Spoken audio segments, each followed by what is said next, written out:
70 minute मिले तेरे को, क्या करने वाली है तू? आज खाना बनेगा कि नहीं तेरे से?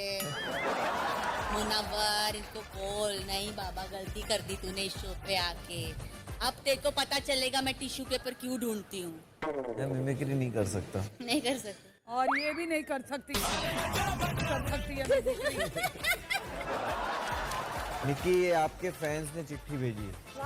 आपने इतना सरप्राइज किया हम सबको, मैं बता भी नहीं सकती इस शो पे। पर मुझे आपके लिए डर लगता है। क्यों? तेजस्वी से दूर रहो प्लीज। वो सेलिब्रिटी मास्टर शेफ में आपका पत्ता ना काट दे, याद रखना वो नागिन थी। उसका पीआर बहुत स्ट्रॉन्ग है।